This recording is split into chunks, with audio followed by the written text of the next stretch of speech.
It was Nas. It was Nas. and I was like, I got nothing. At this point, I'd have to kick somebody out. You know, I felt like I let Nas down. I let Nas down. No, you let Nas down? You can get like a folding table or something. Don't get me canceled by Nas with your podcast video recap. But if it was Drake.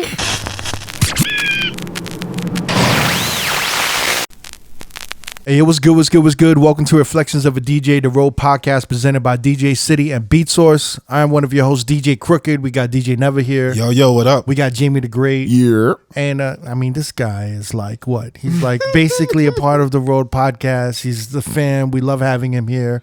He's an OG guest on here. This is what, his 7th episode, 8th episode? I think about I got the record now, right? Yeah, I gotta have the record. You got the record. Yeah, you know, he's basically like family, you know? Yeah. This definitely. is like this is our family here for an episode. I haven't actually seen him in a minute, so it's good to see him. We have a good friend of mine. We have the founder of Everyday People and one of my favorite DJs in the world, DJ Moma, in the building. Hey, what's good, fellas? Thank you for coming out. It's always great to be back. Queens is in the building. What's good, man? Chilling, man. Speaking of Queens is in the building. Yes, sir. Hip hop 50th anniversary. I'm curious, how you feel about this 50th anniversary of hip hop? Well, I think it's like a little overly commercialized. I totally agree with you on that. I'm not feeling it. I think every corporate brand is like, how can we cash in? How can we get ours? It's bad though, right? It's not good. Is that how you feel? It's I think it's happening. bad, yeah. It's happening everywhere, and it's definitely like. Wait. We're look. Because everybody trying to make money off of the 50th anniversary of hip hop. But these motherfuckers should make money, right? Honestly. But the wrong people are making money off of it. Okay, who's the wrong people? I mean, the corporate sponsors. Yeah, but they're paying motherfuckers to do this shit, you know? But it's whack though. It's like, wait, you know what? Our generation, this is our generation. The new generation doesn't talk like this. They're like, oh, these motherfuckers getting in the back. Yeah, like, yo, let them we're like the keep it real motherfucker. Like, yo, this is whack, man. You sold out. Corporate people. Look at all these events, like especially in New York. They got like they got something going on in Yankee Stadium with Snoop Dogg and Ice Cube. Look at the disgust in his face. What the fuck are you doing? he's like, they got hip hop in Yankee Stadium? In the Bronx, and I mean, Come on, that sounds amazing. That sounds amazing, doesn't it? But if you're gonna do something in the Bronx, you gotta have Karis One. You gotta have like wait, but who's in it? OGs. Like, okay, it's that's what you're discussing. It was Ice Cube. Okay, Ice Cube, Snoop, Lil Wayne. Okay. Which is not bad, but still, you got Fat Joe. But to your point, Never, they asked me to do Queens. I was like, I'll do Queens. That's easy. Wait, so who's asking They you? asked me to do Brooklyn. I was like, I'm always in Brooklyn. Wait, who's asking you? The Hip Hop Coalition? Who's this people? Cool Herc called you? No, this isn't the hip hop. Who are these people? No, there's a gentleman named Matthew. Yeah. Matthew Morgan. He used to head Afro Punk, and he's working with the city to throw some of The these city of hip-hop- New York. The city of New York, like Mayor Adams and the whole kit. You know what I mean? But Never, they asked me to do the Bronx, and I was like, nah, I'm not doing the Bronx. Why not? I mean, But but I'm not touching the Bronx. it's different. Why? You're from New York, though. It doesn't matter. But still, you need proper representation once you go uptown. That's my beef with the So event they're Boogie having in Blind, Yankee though. Stadium. You know what he's afraid? Some uptown motherfuckers gonna be like, yo, this Yeah. motherfucker from Queens. Why he doing the Bronx? You already know, Mo. You're not lying, bro. Yeah. I don't want to touch it. I do not want to get But dragged Queens is by part the of BS. hip hop, though, man. Yeah, listen, I'm Queens all day. You know what? Because you didn't do it in the Bronx, you know who's gonna be there? Boogie Blind? No, Clint Sparks. Clint Sparks is there. Clint Sparks invented hip hop. He's like coming in a helicopter. Clint Sparks is gonna be in the Bronx now. You fucked up. You should have done. You should have done the Perfect. Bronx shit. Nah, I think it's perfect. This is why Clint Sparks. I like this coalition though that you get a call. We're doing the hip hop 50th anniversary. You know, we're gonna have Moma for Queens. Yeah. You know, they're doing every borough then, huh? Pretty much. But by the way, like I'm at the bottom of the bill, right? They do got KRS-One, they got Chuck D. I don't know who else they got, but they got some actual legends. I'm just doing a 1 hour DJ set. You know? That New York shit is gonna be like, are they gonna stream that? Is it gonna be on? Like, can we watch It's gonna that be shit? hot as fuck too. I don't think they're streaming any of these Should events. be streaming They this might. shit. Yeah, They get might. YouTube on the phone. They might. Fam, that's like epic to be in New York around this time. That's crazy. Especially the block party. Can you get us passes if we I go? think it's open to the public, bro. Oh, for real? Oh, he no, can- I'm not. I don't want the public. Yeah, I he want. doesn't want to stand with. You want a the- wristband? I want to. Yeah. You want I want to fucking be laminate? backstage. Go to chill with Chuck D I want- with the and Karis with the One. auntie thotties, you know, with, Right. with, You could with be the my- golden age You thotties. could be my Serato setup guy. Yeah, There I'll you do go. that. Yeah, I'll you do carry that. his backpack. I'll set your shit up. Oh yeah. I'll carry your backpack. We'll do all of that. I'll shit. carry your fan. Yeah, get us the wristbands and shit. You know me, I'll get the IG videos for you. Done deal. Yeah, Done yeah. deal. That's fucking you're having quite a year, huh? Yeah. You just did the Drake thing. Yeah. You just opened for Drake in Montreal, That's right. and all the Hamad brothers were there, right? Yep. Boss was filming you. Shout out to him. Facts. Eve was there. Ebe was there. Cole did a Cole- guest. Cole Cole did a guest spot. Popped up with Drake. Yeah. Wow. Damn. Yo, I just asked you. I was like, yo, that would have been a nice picture, right? With the Hamad brothers and Drake and Cole. There was an opportunity to do it, but I just can't. I just can't bring myself. You don't want to be that guy. I don't want to be that guy. You know what You I mean? gotta start being that guy. You gotta do it Why? once. I'm You gotta opening up own for that. Drake. Yeah. There's no Why do I? What else do I need to do? a Like, I'm good. picture. You want to hang that up? That's a nice picture, though. That's a nice picture. Nothing wrong with that, Look man. how far you and your brothers have come through music and hip hop, and then you with one of the biggest artists in the world. Eve would never do that picture. But no, what I'm saying think is Ebe would do that it. that picture will happen, but it'll happen in a way that's not like forced. Organically. You know, but That's I it. used to think like that, but now I'm starting to think, what if it doesn't happen? Yeah. You know? Sometimes you gotta take your chance. and But just listen, go. if it doesn't happen, I can still say I opened up for Drake in Montreal. How many people can say that? In your head, if you had to intro it, how would you intro it? To Intro Drake? what? Like you, Drake, You're in the room. and Cole, and Eben and Boss are all talking. You guys are having a ball. How do you intro? Hey, guys, let's take a picture. No, Yeah. it was just that simple. I'm like, yo, let's take a photo. Somebody. that. Let's flick it up. And, you you, think you know that- what? Everybody would line up and everybody would take the photo and it would not be a problem. But in the moment, I don't want to be that guy. You know, because Cole and Ebe and Boss, that's my family. Drake is not my family. You feel me? You know what I'm saying? And he's just used to people around him, hanger-ons, everybody asking for a photo, everybody looking for opportunity. So when you get around people like that, the way to actually make them comfortable and maybe one day truly chop it up with them is to not be that guy. You See, know? Jamie's that guy. You would have asked for. I would shot in a your shot. heartbeat. Yeah. Yeah. Jamie's the poster child for that guy. Yeah, but that's the So thing. Jamie gonna take that shot. We're gonna take regardless. that shot. You miss every shot you don't take, gentlemen. So I would have been like, yo, let's flick it up. And I'm not big on pictures, but that's a moment for you. Like you open up for Drake. Like that was not just who can say that? But you know what happens after? Because like after that party, they move to the second party, and then security tells you like, no, you cool. can't come. You got the picture, so you can go. Fuck it. You can't go to the I second go party. home, sleep. Nah. So you opened for Drake Montreal, and what was it? Like 20-minute set, 25-minute set, Yeah, like 25 minutes set. and How what? did you get that? Who made that call? All right. So it's all like very like serendipitous. We were supposed to be somewhere else in a totally different country with all the guys, right? And that fell through for some reason that I really can't get into. But it opened up Cole's schedule. And then, you know, Drake hit up Cole and was like, are you available to pop up on my show? Because 21 Savage wasn't there for Montreal, you know? And everybody was like, oh shit, Cole's going to pop up with Drake. Let's go to Montreal. That's going to be fun, right? Because then you kind of get to be part of like Cole's entourage and you get the hospitality from OVO. So just to kick it is a look. So OVO sent a jet or something, Yeah. right? They didn't send a jet, but like, you know, homies flights, homies hotels, Right. cars, you know, backstage passes, open bars, you know, the hospitality. It's basically this how Cole would treat Drake if Drake pops up at Dreamville. And then if Cole's going to pop up with OVO, Drake is going to reciprocate. Like Right. the way they treat each other is with the utmost respect. You Yeah. feel me? And to just be a hanger-on, to be part of the entourage is a good look. It's a vibe. You know, I wasn't mad. So you got a call. They're like, yo, Cole's gonna do a pop up at the Drake show. Like, yo, you want to roll? And you were like, yeah, Well, I'll yeah, roll. because that other trip was canceled. Right. So everybody was open that weekend. Yeah, yeah. You know? So homies was like, yo, we going to Montreal instead. You want to rock? And I was like, let's go. And once we got there, you know, the first night was dope. You know, we watched the whole show. Cole popped up and Drake's manager was like, yo, you got your Serato? I was like, yeah. Future. Yeah, Future the Prince. That's future plan. Shout out to him. Great dude, right? And he was like, you got your Serato? I was like, bet it up. And he was like, you want to rock tomorrow? I was like, say less, right?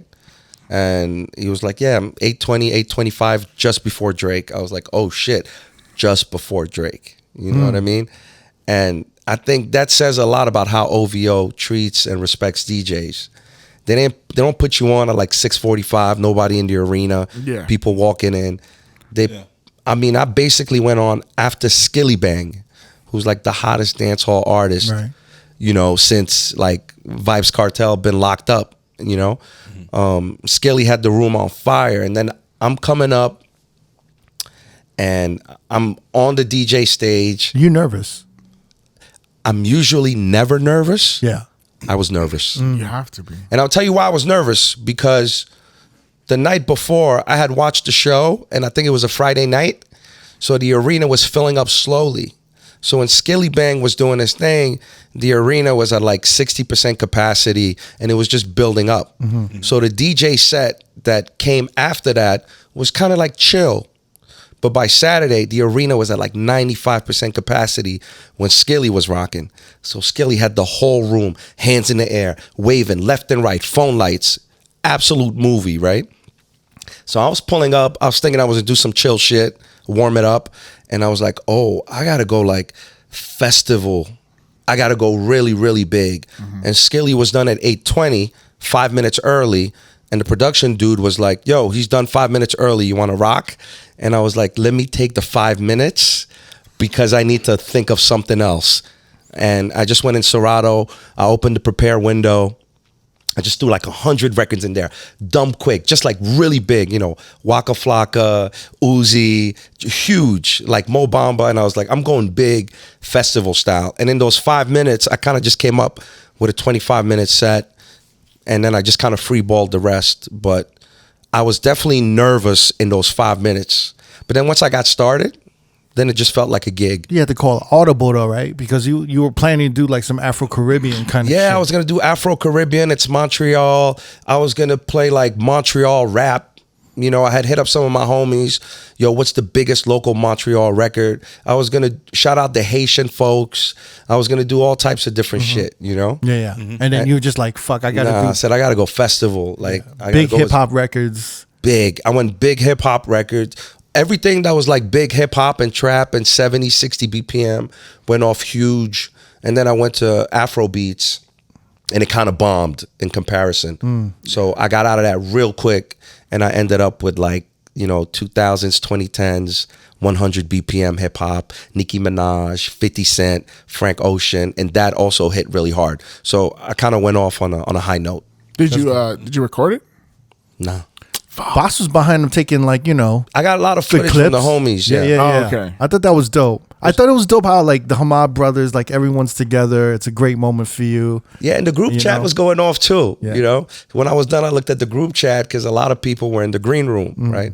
So like Cole is in the green room, like, yo, Moma's going off. And I'm like, oh shit, I'm about to catch a set. So it felt kind of good because when I went back to the green room, the first thing Cole said to me was like, you ever rock a crowd this big? And you know, and I had to think about it. Like, I've rocked festivals that are like 30 to 40 to 50,000, but it's kind of flat. It's kind of horizontal. There's no phones out. When you're in a bowl, and that might have been like 30,000 Like people. an arena, right? When you're in a bowl, Yeah. it's something else, you know, and all the phone lights were out. So I had to tell him like, nah, I ain't never rocked nothing like this. So it was a first for me. Yeah, it's good. It's a good thing to have like a notch on your belt that you've done something at that size before. Yeah. Pause. Yeah. Yeah. You're back with the peasants here. No, Mama. and especially if you rocked it when the people are there for someone else, right? Then nobody was there for me, right? Right. Everybody was there for Drake. So in order to kind of like leave my mark on the evening, I think that's what I'm most proud of, right? So Nobody was there for me. Did Drake come up and say like, "Yeah, that was dope. That was dope"? He bigged me up at the after party, but beyond that, because it was such a takeover of Montreal, out in the streets, people were like, yo, you killed it. Yo, you killed it. Like everywhere I went, I guess everybody in Montreal was there. That's dope. Nice, man. Man, you're jet setting everywhere. You just came from London, right? Just came from London. We did Everyday People in London. A-Track was there. A-Track pulled up. A-Track. Shout Shout out to A-Track. Yeah. You know? That's dope. He tweeted about you. Oh, he did? He was talking about Pound Town. He's Yeah, like, yeah, but- how oh, yeah. appropriate. Pound Town. And actually like pound their currency. Pound sterling. Pound Town. He Yeah. did his like little Canadian. No, ad shout out joke. to A-Track because he was like, yo, I'm going to come through. And I had to give him the disclaimer. I was like, it's in Croydon. You know, it's kind of like if we're doing a party in New York, but you kind of got to ride like the Long Island Railroad or you got to ride the Metro North. It's a ways out and you really can't drive. It's too long of a drive. It'd be like 2 hours, 90 minutes. But on the train, it's a quick 45 minutes. So I was like, I hit him up. I said, listen, man, I know you're A-Track, but you might have to take public transport. And he was like, all right, I'll look into it. And sure enough, he just pulled up on me by himself. And that's love. You feel me? Shit. Like I gave him the wristbands. He was on stage with us. He hung out for a bit. And he knows a lot of people in our crew too. So it was cool. Damn, man. Shit. You get like, so how's it like, how are you feeling with everyday people right now? Like, it's just such a monster right now, right? Yeah, it's a monster. And we've talked about everyday people a lot. So I don't want to like belabor the point. But we have to talk about one more thing. But I feel like it's become a black pop mainstream culture reference. That's where we are now. People just tweet random shit like, oh, it's given everyday people, or like, oh, this feels like everyday people. And I see it on Twitter and I'm just like, ooh, this is the next phase. We're just becoming a cultural pop reference. Not quite like the way people used to talk about Soul Train or something like that, but almost. And that's crazy. Good and bad, is it?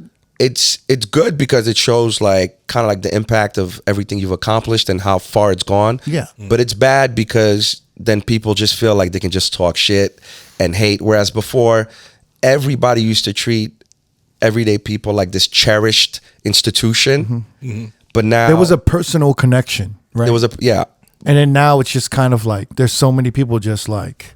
yeah. And now people might want to hate on it. Like somebody might want to hate on Delta Airlines. Right. They think it's like this heartless or like this, exactly. this cold-hearted corporation. So or brand. we've entered that zone where I'm just telling the people in our crew, in our community, like, don't worry about what people tweet. It's just like, those are the same people that would hate on Drake, but if they met him, they'd fan out. Yeah, that's the weird about this generation. They just kind of want attention. They just want people like, when they're just tweeting out shit, they'll hate on something, but as soon as like they get the attention, they're like, no. I don't necessarily want to hate on this generation, because the people that are on Twitter hating are of all ages, bro. Yeah. It's 25, 35, 45, 55. No, but this is the only generation that will hate on social media, but in actuality, like fan out when they meet the person or meet the group or meet the person or like the celebrity in general. Yeah, that's possible. Like an older generation, they hate you. They fucking hate you. That's right. That's right. Yeah, that's right. I feel like the younger gen is like, they'll like shit on the podcast, or there's shit on like, I remember when I had like a clothing brand, they would shit on it and then they'd meet me and they'd be like, man, I fucking shop there all the time. And I'm like, yo, you were just shitting on it. Yeah. And like, oh, that's just Twitter, man, And I'm just like, I don't know what that means. Yeah. Yeah. But yeah, That's where we are now, right? Like we're a pop culture reference. So you guys are the face of Black joy. And people use that face without our permission. Like I'm quoting, you guys are the face of Black joy. You're an oasis. Yeah, but you're not quoting me. Okay, exactly. This is what we fight for. What is Black joy? This is what we fight. We fight for everyday people. What is Black joy? What is that? I'm quoting. I'm quoting Janelle Monae. Okay, that's fine. That's fair game. Janelle, Shout out Janelle Monae. Oh my God, I forgot about that. Jeez. How did you forget about that? I don't know how. With them I gotta play this. Friends have a collective called Everyday People. I don't know if you guys heard of them, but they're like beautiful black and brown people from Ghana, from the continent, to Jamaica, to Brazil, to Atlanta. Like, it's super diasporic. It's Pan-African, all coming together to like party and on the same frequency vibes, like amazing. And they couldn't find a place to host their thing. And I was like, oh, you can do it at my house. Come here. Come. And it was like an indoor outdoor vibe. And I just remember looking around and being like, I want to create music for these people. Like, this is Black joy. This is what we fight for. It's like an oasis in the middle of everything that's going on. Like, this is what you want. And so I would write songs. I remember writing Float on like a Monday or Tuesday and being like, if I can't play Float at the party on Saturday, like, it's not going on the album. And that's how I started to write a lot of the music, by going to those parties and creating sort of like lifestyle music for a specific type of people. Damn, son. Wow, man. Wow. You inspired a whole album. A Janelle Monae album. Wow. I mean, that's unreal, because I'm a huge fan of Janelle Monae. Yeah. You remember the days at a good spot. Look at his face. He's feeling himself. You remember the days at a good spot. I see the chain like He a blushing. He's feeling himself a little bit. I like it. I like it. I'm honored. Yo, you can feel yourself, Mo. It's okay. Good. It's good. You can take off the New York coat off a little bit and let loose. Nah, No, but that's I'm not feeling myself over that. to me, that's beautiful. You know, It what is I'm saying? beautiful. She's It just is showing beautiful. love, and she's in a position where she doesn't have to show love. You Not know, at all. she's like the big homie. No, she shows Like, other things. man. she's using her platform to kind of like elevate my. Fuck you, Jamie. Yo, she shows everyday people other things. No, Yeah, I mean, you guys were, she let the girls out at one of your parties. I think I was there. I just didn't know it happened. I was at the EP in LA. Me neither. And because you was right there. I was behind her. I was DJing, or I was actually Sugar Shay was DJing. I was next to Sugar Shay. Shout out to Sugar Shay. Yeah, Sugar Shay's the best, yo. Shout out Sugar Dope Shay. DJ in LA. Yeah. You know, Philly native, out in LA, killing shit. You know what I'm saying? And I think at the end of Janelle's performance, she kind of showed the crowd. She flashed. I didn't even know she the had them. tatas, and I was just behind her clapping up, but I didn't know that she had just flashed the audience. So in this viral video, Yes. she's showing it to them, and I'm behind clapping, and somebody tweeted, for the first time, DJ Moma is on the wrong side of history, and I thought that's a pretty brilliant tweet. That's a good one. That started like a whole campaign for her. Yeah, Like, because then after that, it was like letting the girl, she just wouldn't stop letting the girls out. The Yeah. girls just kept coming out. Didn't you do the Grammy after party at LeBain? And Yeah, we did. Not the Grammy. It was the Met Gala that's after what party. it was. Yeah, That's the exactly. thing. Yeah. yo, how did you get this guy to do the podcast? I don't know. Yeah, what you It's like do? you got to come up with the right people, Yeah. All right, I'm going to start feeling myself now. Because we have to talk about the Met Gala after party just briefly. No, you Yeah, can do all man. you want. It was 45 minutes. It was all you. Janelle Monae's after party that she was hosting. The Met Gala, the Vogue people obviously wanted a huge name, so they got Kate Trinata. But because it was at the Standard, the top of the Standard, the Boom Boom Room, which is essentially our quasi home with LeBain, between the venue and Janelle Monae, they wanted me and everyday people to kind of complete that whole formula. Yeah. And it was an incredible party. To us, it was just an amazing dance party because that's what we used to. But all the people affiliated with the Met Gala were like, this is the most dancing we've ever had at an after party. And I think it's a function of like the tone that Janelle set. Because Janelle, she knows how to get people involved. She's great on the mic. She was playing new music. She was dancing on the bar. She had all the girlies dancing on the bar. Kate Trinata played a truly inspired DJ set. And also there's the whole like superstar angle with Kate Trinata. He gets behind the decks. People get open. And I just came in and I filled in the blanks. I kind of did my thing, the little everyday people, little afro, little dance hall. It was a perfect night, man. Wow. It's your second time with Kate Trinata, right? You spun with him a first time. Yeah, Miami. In Miami. Miami never happened because it got shut down before he hit the stage. Yeah, I wanted to talk about that a little Yeah, bit. I didn't know that. It was Art Basel. It was Art Basel, and Kate Trinata was being brought on by our partner Spotify, and to us that was a great fucking look. I'm like, one, you're sponsoring our party, and two, the talent that you're drafting is Kate Trinata. Yeah, they paid for Kate Trinata. And I was like, yo, I'm with it, like 100%, right? But we said to them, we might not want to announce him because Everyday People is already a party that's very sticky. If you get like 6,000 RSVPs on a free party, 5,000, 5,500 people are going to show up, which is a lot more than the usual free RSVP. What was the capacity at the event? The capacity of the event is probably like 3,500. 3,500. And So it was a free event. it was a free event, and And you guys sold out. Basically all the RSVPs. all the RSVPs were like, yeah, we're gone. All the tables that were there to be sold were sold out. I mean, to the point where like Nas's people hit us up on the day of. It was Nas. I was gonna say Ray J, but it was Nas. It was Nas, and I was like, I got nothing. I got nothing. At this point, I'd have to kick somebody out. And I felt like I let kicked Nas Nas down. out? I let Nas down. No, You I let didn't. Nas down? Well, we told Damn, his it's people a Dreamville thing over here. Nah. Queens, man. That's a Queens. Nah, we told his people we'd rather not have any drama. Like this is already too nervous. It's too hectic as it is. So we couldn't take any more. So 'cause Nas was you standing understand, in the crowd by the bar. Where was Nah. With somebody like Nas, either you let him in and you give him all the hospitality, or you tell him it's not going to happen because you don't want Nas in the crowd. So you denied him at the door? We didn't deny. We said, listen, there's no tables left. You're like, Every "Not- square not- inch not of a tonight, table big fella." has been sold by the venue. Dang. Maybe you want to go to Live, huh, Nas?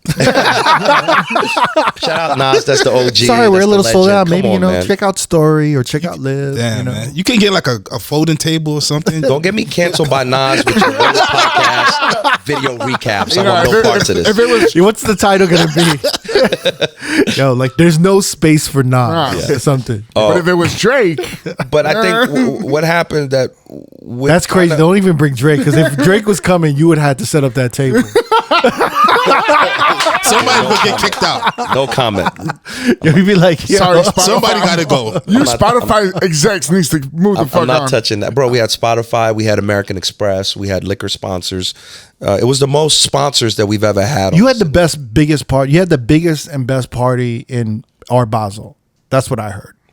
I think that it was the party that most people were looking forward to. And most people who have an event at Art Basel would have wanted to advertise Kate Trinata from the jump, We right? didn't want to. You didn't want to, but even if we had an event and we had Kate Trinata, that shit would have been the R.O.A.D podcast would have been like this big. on the flyer. Kate Trinata would have been huge, but you decided to keep. You didn't announce it till like the day before. We didn't announce it till a couple days before Yeah. because you got to understand if Spotify is sponsoring the event, right? It's in their best interest for all their partners and their staff and whatever other interest they have to show the world that they have Kate Trinata at Art Basel. And not only to show it in a recap, but to promote it in advance. So we agreed, like, listen, let the party sell out, and then we can announce Kate Trinata. because by then the RSVPs are The RSVP is closed, but Yeah. the problem is that you increase like the stickability of the party. Yeah. Free party, usually you get like 40% of RSVPs that show up. Everyday people free, you get about 65 to 70 of RSVPs Which is a that show lot. up, which is a lot. Everyday people with Kate Trinata, we were looking at 100%, more than 100%, because then people just tried to rush the Because gate. then, but everything, the buzz starts going. So then Yeah. all these celebrities that are in town that don't even know about everyday people are like, I want to go. Yeah, but the celebrities wasn't even a problem, because you tell a celebrity, we don't have a hospitality, we don't have a section for you, they're not coming. Celebrities are never going to try to wing it like that. They're not desperado on that level. It's just like random people who want to get into the party. They will come, they will hang out at the gate, they'll block traffic, and it creates a situation outside of the venue where the police is like, if you don't handle the door, we're going to shut down the party, because that's the only way to dissipate the door. So that's what happened. Inside the party was fine. It was safe. We were within the capacity. But outside, it wasn't enough like mechanisms put in place to control the crowd. And the police was like, y'all got to shut this shit down. But for the first 3.5 hours that it was rocking, Just lit. bro, it was about to be the dopest party of the year for us. And then just like that, it was clipped. Just because of the crowd outside. Crowd outside. Yeah. And they should have like you said, they should have just blocked off the whole street, right? I mean, we know better now, so we would probably ask In them. preparation, like moving forward, you'd be like, we got to block the whole street out. Yeah, but Pretty much. we didn't think it was on us to do that, because you're looking at venues that routinely do events. On that week. Well, the 3,000 to venue should have been 4,000 on it. people. They should have known. You're looking that at would happen. the city of Miami, people who understand how the police department work, people who understand how permitting work. For us, it's supposed to be plug and play. But this was also like a teachable moment for us, that even if it's plug and play, we got to do our due diligence, because the stakes are getting higher year after year, especially when you got corporate sponsors and shit like that on the line, I mean, did it end okay? Like, I mean, it was peaceful. Everyone was disappointed, and everybody that was inside was like, that was the most amazing 3.5 hours. Like, mind you, I was just warming up. And this is like first week of December. The Uzi song was really bubbling. I Just Want to Rock. Yeah. Because it came out in like mid-November or late November, right? Yeah. And I was like, oof, by the time I get to I Want to Rock, the floor is going to cave in, I was still on that Beyonce shit. I was still milking Renaissance. And I hadn't touched any Burna Boy, the Uzi record. I was like, oh my God, this shit is about to be so crazy. And then, then the cops hated, man. So What time did it end? if it was supposed to go till 1 a.m., it was probably clipped around 9:30, 10. Oh shit, man. Yeah. Jesus. Yeah, we did Damn, Doors man. maybe at like 6. Yeah, we were on the way up, man. We were on the way up. Damn, man. have you what is your impression, like, kind of like looking at everything that's been happening over the past couple of years after the pandemic? with Everyday People, all the gigs you've been doing. You've been killing it in New York, even with LeBain and Dance Dance Dance. That's probably like one of the best industry like parties throughout the week, right? Right on. And then like all of these events you're doing, from Drake to a Beyonce commercial last year, to London, and Everyday People is thriving, and even your DJ, your production, everything's like thriving. Like, how do you look at it? Do you get a chance to kind of look at everything and like kind of? Yes, I'm a late bloomer, but I'm really looking at it like everything. Meaning that it's happening kind of later in your career after you putting in over like maybe 20 years in the game, more or less. Yeah.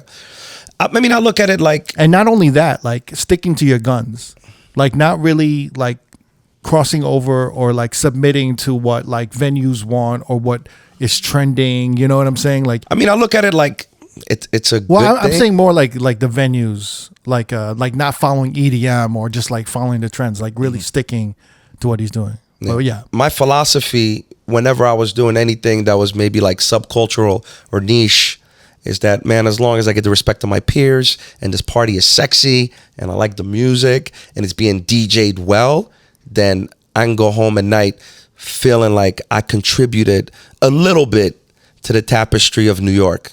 Whether it's nightlife or culture, I can always walk away and be like, I did my thing. I added a little ingredient to it, right? And that's all I ever wanted, because I always thought it can only be a boutique.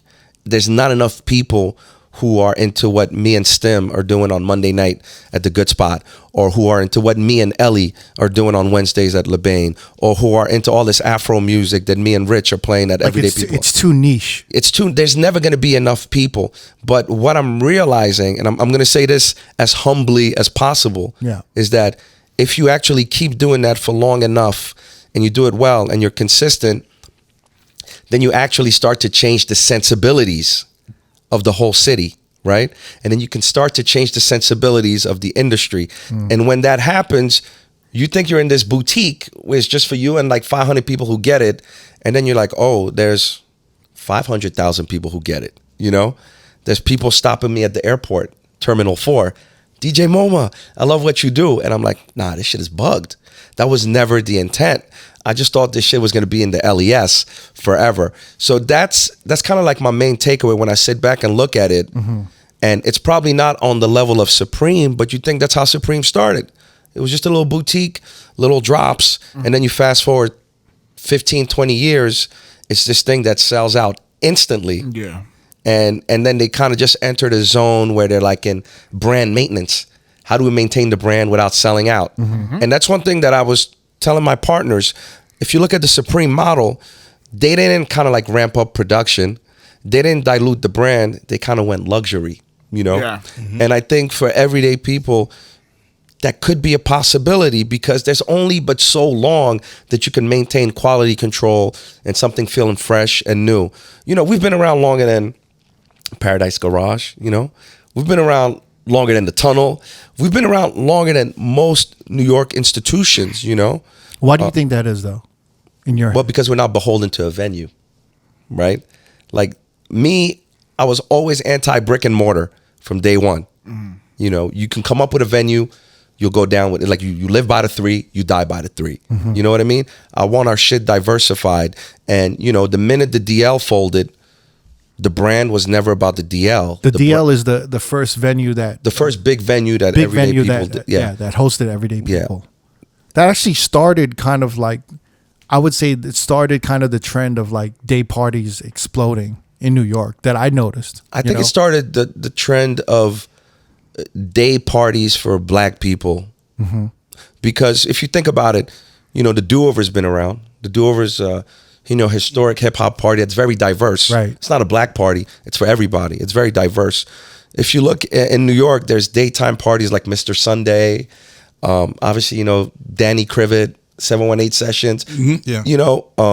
Day parties have been happening, but this concept of moving black nightlife from nightlife to day life, where shit is a lot more chill, especially with the police, especially with permitting, especially with venues. I think the DL was that's when the light bulb went off, and especially in New York. After that, it was day parties left and right, whether it was hip hop, Caribbean, Afro-Caribbean hip hop. So I think the DL is where all of that started. The DL was such a perfect spot too, because it's like when you went to the roof, it like looked like it had this like greenhouse energy, and there was like a lot of like it felt very tropical too. At the same time, they had you real know? plants in there. Yeah, you know? yeah. Real plants. They really transport you to like some other place. You didn't feel like you were in the Lower East Side. Is it also interesting to see how like Afro beats and Amapiano has like crossed over and become like widespread now? Well, I'm saying it's become like the new soundtrack for Grown and Sexy, right? Yeah. Afro beats, Amapiano. It's like it's almost like, you know, I'm going to like certain high-end restaurants or lounges, and it's like literally the soundtrack. That's all they're playing. So- when we DJ Soho House, that's like the foundation of it. So that's that. It's definitely become like a sort of like music Spotify playlist soundtrack for like high-end establishments. But it's also the music of every young, hip, boiler room, underground dance party DJ, Yeah. right? So it's not just Grown and Sexy shit. No, it's like Every young DJ in Europe, in Canada, you know, especially on the East Coast, they're coming up. I'm a piano DJ, and it's also like it's the fastest gateway to like a boiler room set right now. So it's kind of like the coolest shit out there. It's the coolest dance music right now, especially 100%. Amapiano, and then the like sporadic percussions of how it hits. It's just so new, and it's like innovative, drumming. and it's just new to a lot of dance music. It's like an extra layer. It's really great. It's genius. It's genius. As South African people, they have a knack for dance music and percussion and melodies, and it's just genius. You got to give them their props. When you see like an Amapiano DJ, like they're not really killing it if they're not hitting the percussion the right air on drum. point. Yeah, the air drum. You got Because when they're hitting those spots like boom boom doo doom doom doom doom, it's like crazy. I'm like, oh, this they're motherfucker the knows new his lyrics. shit. Yeah. They're the new lyrics. You know, the percussion, the patterns, the drum fills. Yeah. Those are the lyrics now. So you gotta air drum, and then you gotta air drum for the different percussions, right? So if you're beating a tom, you're just punching, right? But if you're hitting a crash, you're actually hitting the crash with a drumstick. You feel me?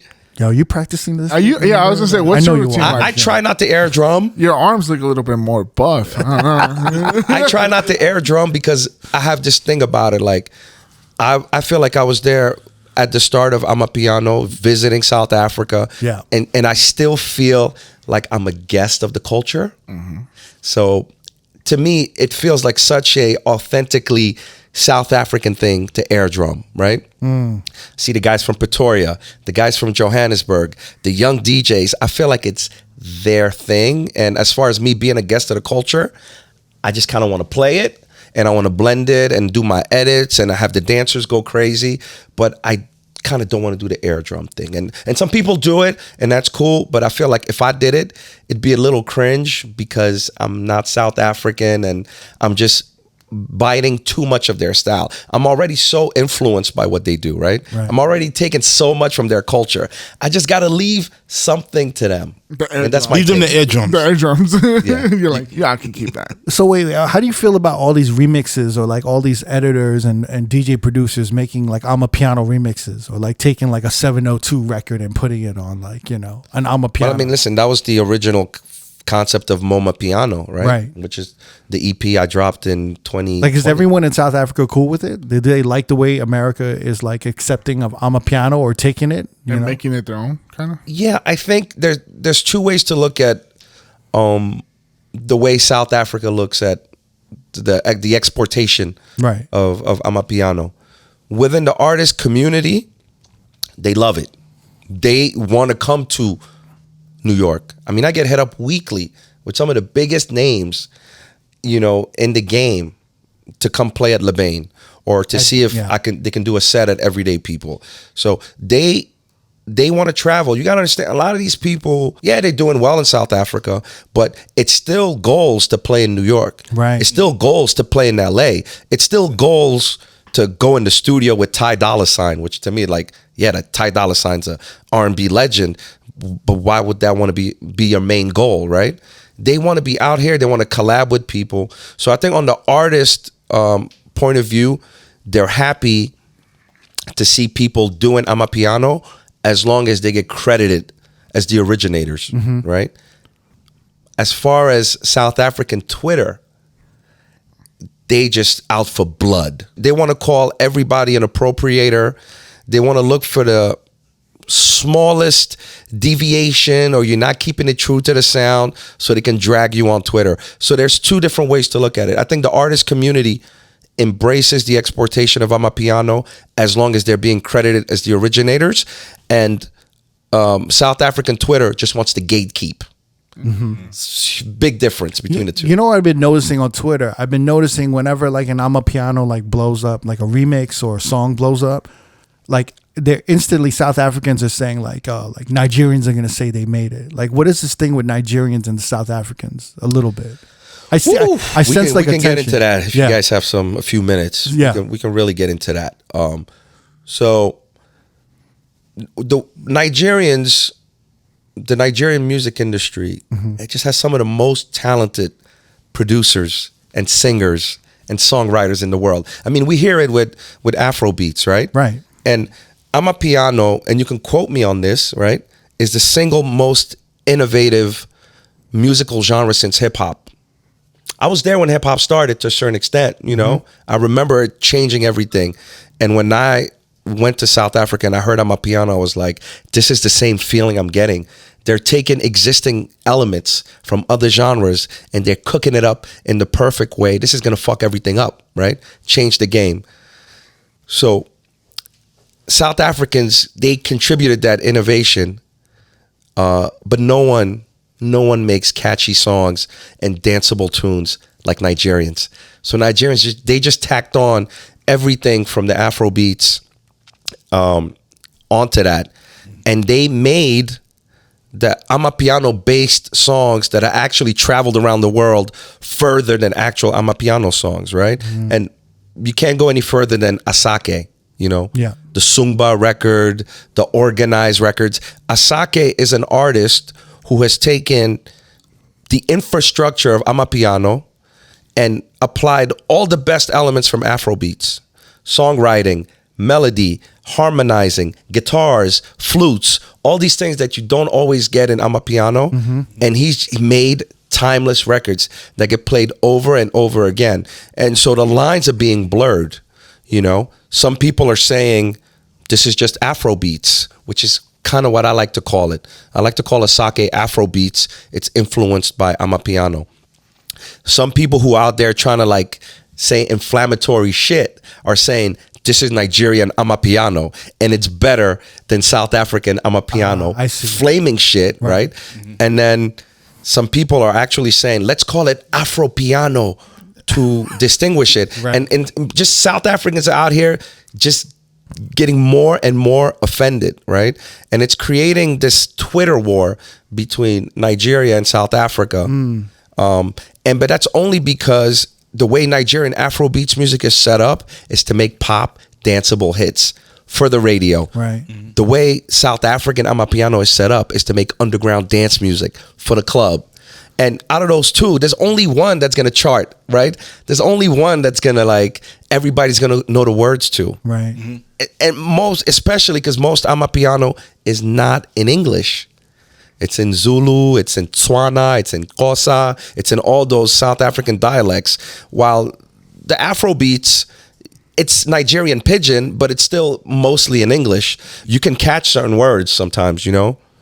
So that's so interesting. Like I was wondering when I was watching this, I was like, Jesus, I'm like, yo, this is pretty heated. Like they're just like really after that, just going at it. yeah, listen, the vast majority of Afrobeats records in that 108 to 120 BPM tempo are based on Amapiano. Literally. They got the lock drum, they got the same kind of shaker, they got the same type of synth and chords.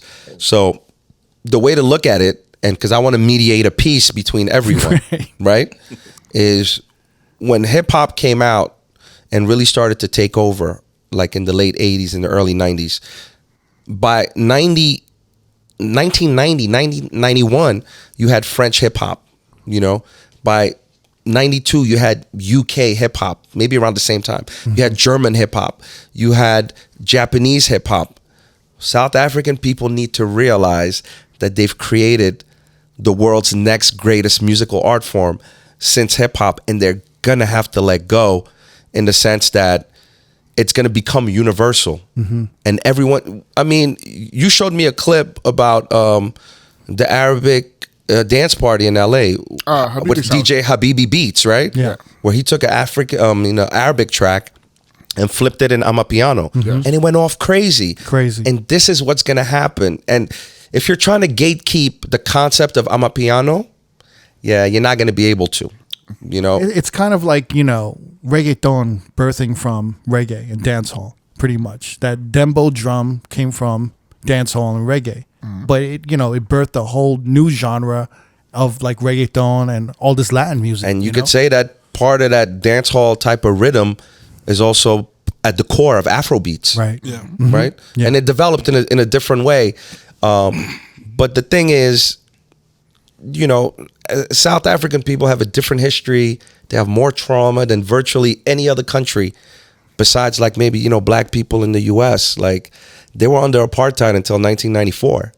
So it wasn't no pop artist coming out from South Africa in the 80s and the 90s. They were under apartheid. You know, all the music that they listened to, a lot of it was from the Western world. It's only after apartheid ended that Kwaito started, that the deep house movement started, and all of those things led to Amapiano, where they finally have their moment, you know, and they want to savor it. And for their sake, I wish they could have savored it for 5 to 10 years before it kind of like blew up, but it's just too good. It's too good. 2 years, 3 years, the secret was out, you know, and unfortunately, fortunately and unfortunately, because it's a lot of stock sounds from FLS, Fruity Loop Studios. Once you kind of got the formula, it's easy to make. So it's very easy to make last year's Amapiano. The key thing is in South Africa, they're constantly innovating. But didn't you say there's almost too much Amapiano now? There's too much music sometimes. Back in South, I'm acting like I'm from South Africa, right? Like in South Africa, there's so much Amapiano and it's played everywhere that they're constantly innovating. Constantly. You know, it's like a nuclear war. These guys are in the studio nonstop, coming up with new sounds. I sent my engineer, when I did the Janelle Monae remix, I sent it to my engineer. A remix for Float. For Float, yeah. Right. I sent it to my engineer in South Africa. And, you know, I went back and forth with Janelle Monae's camp and with the label to make sure I get it to a place where it's easy to digest. I didn't want to go with like the deepest, most craziest Amapiano. You feel me? I wanted people to be able to listen to it in the States. I wasn't making it for South Africa. So when I sent it to the homies, all the engineers were like, bro, this sounds like shit from 6 months ago. I said, A, I'm not making it for South Africa, but B, that's a crazy statement that a genre could move so fast that 6 months ago is washed, right? Yeah. and that's what you have over there. It's a nuclear arms race. They almost have to slow it down, right? But they can't because I'm going to get into the economics of it all, right? The top Amapiano DJs and producers, before they make it, they're fucking broke, right? I mean, they live at home, they live in townships, they don't have studios, they don't have nothing. By the time a few of their songs get cooking, they barely get credited. They get credited as the last feature. The big dog that everybody knows, I'm not going to mention names, are going to be the first 2 artists listed on Spotify. They'll be the 5th feature. With potentially a co-production credit, but maybe not, right? And then by the time they finally make it to being the #1 name, they might have a window of 2 to 3 years to get all their money. So when those guys are hot, do you know how many gigs they have in South Africa on one weekend? Try to take a guess. 1. 4? No, when they're hot. Every day. Like 4. 6, 7? 15 a weekend, right? Oh, shit. They'll book 5 gigs Friday, 5 Saturday, 5 Sunday. And they'll be like 1-hour sets, right? And they're just going from gig. They got to make their money. There's no economy of like royalties and licensing and all of that for homies to like make $100,000 off a record. They're only going to eat off of gigs. And then when your shit gets stale, you're not getting them gigs anymore because you got all these young kids in the studio cooking up. And that's why the art form is moving so fast. They're not willingly going to slow down over there and be like, can you guys let us enjoy this? Like dance hall. You know how like dance hall sounded the same for 3 years, and then there was 3 years of another innovation, and we got to enjoy that and digest or even longer than that. Yeah, even longer. Yeah. No, Amapiano every 6 months in South Africa, it sounds different. Even like American pop music or hip hop, you know, like there's a trend that goes from a mustard trend to a Timberland trend, but it lasts for about I feel like hip hop is like every 4 years. Yeah, every 4 or 5 years. Yo, not even. Trap lasted a decade. A long time. Because if you take some of the Migos sounding songs from like what 2012, That's when I think trap started. 2012, and you listen to some tracks like Drake. That's a bold Search. statement. What is that? What's the new Drake record? Searchin' or what's it called? Search and Rescue. Oh, Search and Rescue. I mean, I love that track. That's one of my favorite tracks right now. But it could have dropped in 2012 sonically. You know what I mean? And so. And that's a whole nother discussion as to why, you know, people are struggling with trap right now. I don't. It's a whole nother discussion of why hip hop isn't charting as well right now as well. Yeah. There's back to the Amapiano though. There was a tweet I want to talk to you about. All right, so this DJ tweeted out, American DJs are already treating Amapiano the same way they played out the same 2000s dancehall tracks. I mean, he's basically insinuating that American DJs, we're American DJs. Yes. You know, we're playing like the same Amapiano tracks over and over. It's kind of like, you know, a couple years ago when people would do Afro beat sets and they were only playing like Davido and Joanna, Drogba. Okay, I see where you're going with that. Yeah. I don't have a problem with that. But this I think this DJ is from the US. They could be. I don't know. But they're just kind of like shitting on other American DJs in top 40 or crossover rooms or maybe not in Afro beats or Amapiano rooms, you know? I don't have a problem with that. You got to know your audience. If you're in a mainstream room, you got to do the quick hitter 5 or 6 song set that's going to cut through and resonate. And then you can go back to like hip hop or dance or reggaeton or whatever. If you want to be in a subcultural underground room, then go deep, you know, air all the way the fuck out. But when I was opening up for Drake, slight flex. Yeah. Listen to this. Cricket. I've been playing Amapiano. You gonna let him do that? Just let me get one off. Let me just get one off, right? I just got one off. You know how your friends change? Your friends change in real time. If I would do that in front of Cricket, the bloodbath. I would have shut the mics off. Yo, a lot of people know me for playing Afro beats and Amapiano. Yeah. And I figured there were some people in the audience who knew me because people tagged me or whatnot. But the minute I got into that set, I was like, forget the DJ Moma brand. Forget whatever people know me for. An Amapiano song is not going to hit right now. You know what I'm saying? I might have dropped Mo Bamba, which I haven't played at Everyday People in a couple years. But I was like, I got to do what I got to do. You feel me? Damn. I was in London. He got real sassy there. I like that. I gotta do what I gotta do. I was in London last week and I hadn't played swag surfing all year. I'm a swag surfing advocate, by the way. I'm not a Dreams and Nightmare guy. I'm a swag surfing advocate. Wait. Are you saying there's a Dreams and Nightmare guy and there's a swag surfing guy? Like, well, no, but you know what they used to say?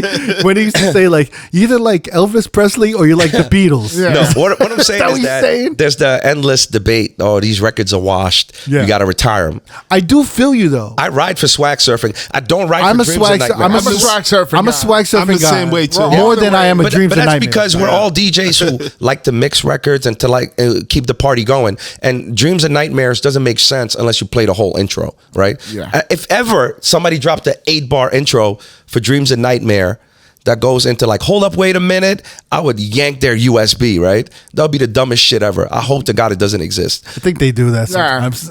It's like dropping Hypnotize on an intro, you know? But my point is, I was in London and I felt like they don't hear a certain type of hip hop as much as we do in the States. So I was like, let me go into this bag of washed records, and I played swag surfing and it went off insane. Bigger than I've seen it in years, right? So all I'm trying to say is that you have to know your audience.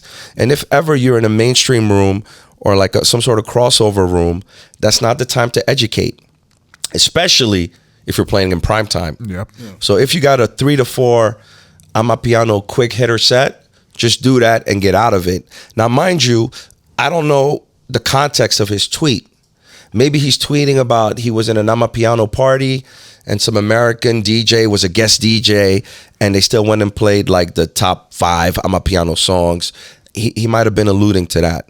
But as far as... But even if that happens, is that bad? How can you be mad at No, somebody I mean, if that happens, that's not bad. That's just a missed opportunity, right? If you're going to be in the subcultural room, go crazy. You can go deep in your crates. Right. You know, you can let songs play for like 4 minutes and come up with like creative loops and blends and things of that nature. I was gonna say though, like, but why would you get mad if this is a genre that just keeps growing within every 6 months? How do you expect one DJ from a whole other country to be up on shit more than, you know? You know, I think sometimes when you're part of, you know, a movement, and you were doing it when no one knew it. Once it kind of blows up, you feel like you have this ownership, and you feel like you're kind of letting go of it because everyone's playing it, and it's just human nature. And then you kind of get tweets like that, or maybe people start to like express feelings that are better like kept to themselves. You know, I try not to hate on Twitter. I try to only like say positive things. If I feel like something is bothering me, I try. Except for that, my tweet about I was about Serato to get on stems edits. I couldn't let go of that one. I had to let it out. Explain that. Well, you went off a couple of times, so I don't know what the fuck he's talking about. He's gone off a little bit. Have I? Yeah. Right. You want me to bring up the receipts? I got the receipts. What you got here. on me going off on Twitter? I got a couple of things. Oh, the DJs with the agents. Yeah. Yes. But we'll get to the DJs with the agents. Oh my God, the DJs with the agents. But let's talk about what you're saying with Serato stems, because Serato stems and you know, Mo and I talk a lot, and you know, Serato stems have changed The game. the game for you in every way. Yeah, Serato stems is the single greatest innovation to DJing since Serato.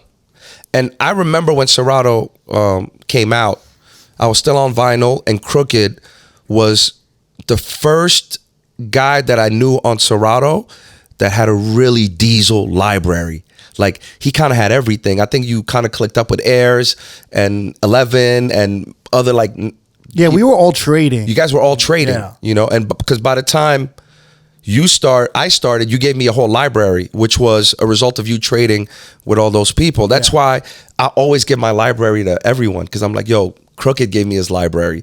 So I'm not trying to gatekeep nothing. I got to give a shout out to DJ M's. DJ M's, you had a lot of DJ M's. I have a lot of DJ rips. M sets, so shout to DJ M's. Yeah. Like, he was putting in work, but then I also put in a lot of like vinyl. I ripped a lot of vinyl. I have a lot of your rips in my Serato. Same here, yeah. And still, when I play them and they pop, the sound guy looks at me crazy, and I'm like, yo, it's vinyl. Take it easy. Oh yeah. You know? Oh yeah, there's a couple of records you can still hear the vinyl crackling. Yeah, that Brandy remix of Full Moon. That shoot. Yeah. And I made the extended intro. And you did for the it. extended intro too. my Yeah. God. So, but anyway, my point is that Serato stems, when Serato came out, it changed the game. We were just like, this is crazy. It's like we have 3 extra decks, 3 extra hands, right? We can do so much more. 18 years, or Serato came out 2005. That's when we adopted it. What I'm trying to say, that as revolutionary as that was back then, Right. that's what stems is now to me. Let's nerd out a little bit. Let's talk about the setup you have. Right. Because I actually didn't consider using stems in the way you use it, with this like external controller. SP1 sampler. Yeah, with like a sequencer. Right. Yeah. Which is like hard to get now. The Pioneer. Apparently, I've had it for a few years. I just had it sitting around. Because it costed you what, like $250 when you initially bought it? Yeah, I think went to Guitar Center, Sam Ash, and I copped it, and it was just sitting there. But that was like what, 6 years ago, 4 years ago, 5? I don't know, bro. I really don't know. Maybe Yeah, but more. now it's like on Amazon for like $700. Are they discontinued? I think it is. Yeah. That explains it. Yeah. But so you use that to trigger all the stems. I use that because A, if you're on a 900 mixer, you don't have pads for stems, right? But B, if I'm on an S11, I'm doing so much and I'm moving so fast, I don't even want to toggle between the banks on the S11. I either want to leave the banks on hot cues or sampler, and I want the stems to be there for me at all times. So I'm using the additional SP1 sampler. We're so old school. I feel the same exact way.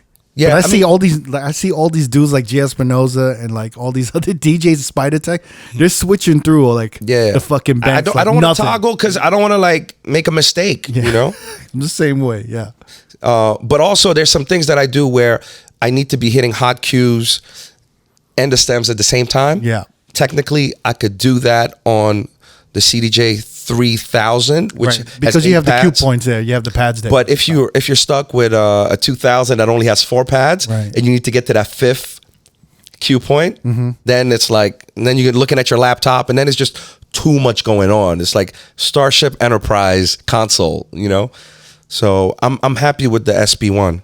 That's dope. I like the way you set it up. Yeah. And then I've listened to your sets, and they sound amazing. I was at LeBain at Dance Dance Dance, and I rarely stay at a spot for maybe more than an hour and a half. I was there for like 3 hours, like listening. Dope. Not only that, I was just hypnotized by the Amapiano percussions, and the sound system in there is so fucking good at LeBain. Yeah, it's one of the best. And that mixer, I love that mixer. What is it? The V10? The V10. They have the V10 and sometimes the 900, but the V10. The V10 is like, the sound coming out of the V10 is like orgasmic. I like close my eyes and I listen to the Amapiano percussions, and it's just hitting me. I'm just like, oh my God. It sounds it sounds so good. But the V10 adds to the whole like Starship Enterprise element. So if I have a MacBook, and I have CDJs 3000s, and I have an SP1 sampler, and then I have a V10, it's like I'm playing 3-dimensional chess for 4 hours. Oh my God. By the time I'm done, I'm like, I need to like take a bath or something. You're putting in work. Using all that shit. But I'm having fun. Like, you know, I didn't think I'd be having this much fun DJing 20 years in. And I think I'm going to say 100% because of Serato stems. So you're not a flash a stick guy, right? That comes to the gig with sticks. He used to be. No, like, let's put it this way. Because I can't front. I'm seeing a lot of like DJs, like our peers, doing sticks. And I'm actually very envious because, like I've said, I love the efficiency of traveling light. But at the same time, I feel like it's almost like we're stifling like our sets a little bit because there's all this technology like the stems and there's all these things you can do. Yeah. But we're almost going backwards. And I feel like a lot of our peers have gone to sticks because the youth are on sticks and they're like, hey, like, I want to look relevant too. I want to look cool and hip, so I'm going to go on sticks. I don't want to look like an old DJ. And it's just like, I don't, or either that, or they're like all the big dudes, all the EDM guys are on sticks, so I'm going to go on sticks, so I look more official. Well, that's the thing. It's like, are you an open format DJ or are you a specialist, right? If you're a specialist, then by all means, rock the sticks, right? Because most specialists have a set in mind, right? They don't all necessarily have the whole thing mapped out, but they have a set. More like a showcase. They have a roadmap for what they're going to do, right? And a lot of the specialists on sticks, they have a lot of exclusives. So if you watch all these people on Boiler Room, a lot of time they're playing edits that no one's ever heard. So why do you need a laptop? Why do you need an SB1 to do that? The work is, the impact is in the actual record, the actual MP3 or WAV file, right? But if you're just like an open format guy who's got to read a room and keep them excited and keep them on their toes and switch shit up for like 3 to 4 hours, you know, why would you be on sticks? That is just like neutering yourself, right? And I don't care what anyone says, right? Whatever you can do on a stick, you can probably do that 150% better on Serato. Yeah, you could do it faster and better. You do it faster, more accurately. You can improvise more. You can search quicker. But if your sets are so good, right, and your selection is so dope that you only need to operate at 70% of your capacity as a DJ, then by all means, rock the sticks. But if you're like in a highly competitive environment like I am, where I need to be 100% of DJ Moma every night, then I'm going to be on Serato, right? Unless you're inviting me to play a deep house party where I know we're going to play songs for like 4.5 minutes. Or maybe even if you're inviting me to play an Amapiano set, which, by the way, I'll probably not do on sticks right now, then that's understandable. But if you want me to like juggle rhythms, you know, do a little quick Drake medley, play some dance hall, play some Afro beats, to do that on sticks, I'm just like, why? There's the technology that's going to allow me to do it so much better and so much cleaner and so much faster, you know? That's my take on it. And I don't want to hear nothing from USB DJs because I did dance on sticks for like 8 years. I was going to say that. You know, me and Ellie were doing parties together on sticks for like 8 years. And Ellie might hate me for quoting him on this, but since I've been on the stems, you know, he's been like, oh, dude, this sucks. I don't want to DJ after you. Like, you're doing all this fucking crazy shit, you know? It's true. And he sees it, you know? It's true because like after all these years of us DJing, you know, we've always you know, we're manually taking out bass lines. We're trying to take out, using trims. Yeah. We're trying to take out the drums. We're trying to like, you know, muffle it. We're trying to do all these things with the EQs that the stems are allowing us to do to the actual tracks. Yeah. So it's like if you've been DJing this way for all this long, it's not? like, why are you going to, you have this tool that's like giving you unlimited access to the songs. I have a lot of USB homies hitting me up. They're like, yo, I might consider switching to stems, to Serato. I'm like, yo, knock yourself out. It's a lot of fun. But now, mind you, this is not to gloat, right? I'm not here to be like, oh, y'all USB DJs are living in the past. That's not it. Because what's going to happen is the technology is going to catch up, right? So when we started on Serato, and this is the first thing, I told you this, I don't know if you remember. I was like, oh shit, this is so revolutionary, but it's going to make turntables obsolete. Because the fact that we have to get a needle to a piece of vinyl with a time-coded signal, this is pointless. And we got to deal with tone arms and we got to deal with grounding. The first thing I saw was like, this is going to go away, right? And now, you know, we got CDJs, we got controllers, we got Ref 7s, right? Yeah. So what's going to happen with the stems is that ultimately the technology is going to be built into the CDJs. I don't think turntables are going to go away though. It's almost annoying, but a lot more gigs that I've been doing have turntables. And No, I don't think you're catching my point. This is not about turntables going away. Okay. This is about not trying to pit Serato Stems DJs as being superior to USB Stick DJs, because ultimately the technology is going to catch up within the CDJ. The CDJ is going to have the functionality of the stems. No, for sure. They're already talking about it. And at that point, it doesn't matter whether you're a Serato on. Everybody at that point is going to be on a stick. Yeah, because the pioneers are going to have stems soon. They're already working on it. Yeah, it's going to catch up. Yeah. And then, you know, this. I honestly think that's why they acquired Serato. Until we get to such a point where the Serato stem, the full functionality is in the CDJs, I'm not willing to live in the past and play on sticks. Like, there's an opportunity right now, whether if it's 18 months or 2 years or 3 years, to really come up with like revolutionary, super exciting DJ sets. And that can only happen right now on Serato.